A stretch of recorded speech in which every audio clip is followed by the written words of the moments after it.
Good morning, everybody. I thought I would throw it on here. A lot of you have heard me talk about like my daily practice, but I thought maybe some of you might be interested, especially if you're cooped in during these next week, 2 weeks, 3 weeks, whatever life is going to look like for us here in the coming days. This is something I do every single day. I try to make time for it every day. Some days it looks a little different than others depending on the amount of time I have. So I get up early enough to at least give myself 10 minutes every morning. And if you can give yourself that, you'll find that your day is going to go a lot better. You'll start with a peaceful mind and just get you better prepared for the day, especially with all that's going on. So here's what I do. So first things first, I do have a cup of coffee. And hey, don't turn on the TV. Secondly, you've got to get the dog settled down so that there's fewer interruptions for you. She likes this time. As long as she's had her morning routine, she'll settle in and sit down and do a little meditation with me. So find your favorite chair, get comfortable. One of the first couple things I do before I grab my devotional books that I read is I give a glance over to my vision board and just kind of resonate in what it feels like to envision those things that I want in my life. If you don't have a vision board, that may not be part of your practice, but don't forget to give that some attention as well. Okay, have a little more coffee. And then find, if you've got like a devotional book around, listen, whether you're religious or non-religious, you can find something that's positive.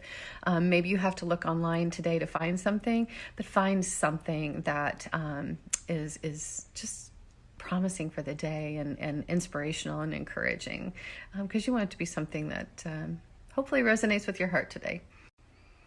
So, of course, get your twinkling lights turned on if you got twinkle lights in the house. And then I have two different devotionals that I read from. One is religious, one is non-religious. Jesus Calling is the first one I read from. And then the other one is The Language of Letting Go. These are really awesome books. If you're not familiar with what a devotional is like, literally just going to open up to March 16th and give it a read. So next for me is music. I love music. It helps me stay calm. I can find a peaceful mind with music. So if that doesn't work for you, keep the house really quiet. I don't recommend music that has a lot of words to it. For me, I find I'm a yoga teacher that kind of likes all of the chants. So I put me on some good Krishna Das, or even MC Yogi has got some stuff that's kind of quiet and calm. Just find whatever works for you. And so here's the thing. I don't set a timer. I don't worry about how long. I'm meditating as much as I am worried about whether or not I got to get out the door for work. So I try not to worry. So I find a song where I look at the clock real quick and I know how much time I've got left. And you pick a song that maybe is 3, 5, 10 minutes, whatever you like, or a couple in a row that you know is going to match up with the amount of time that you've got left. Get in one more sip of coffee before you get started. Some would probably recommend maybe not having the caffeine ahead of time. I need it to get going in the morning. So listen, meditation, try not to put too much onus on what it looks like, what it's supposed to be. Enjoy the time where you can be quiet, sit in some stillness. Will a quiet mind come to you right away? Probably not, but that is part of the practice. It's finding those glimpses of stillness in your mind while practicing. That's why we call it a yoga practice. I think it is called meditation practice.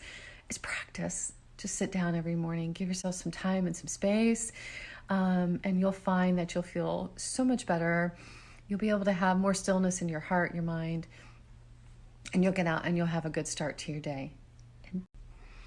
And don't turn the news on.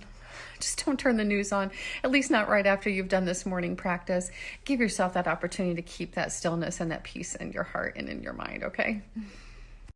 So stay out of the news. Try to stay out of your social media.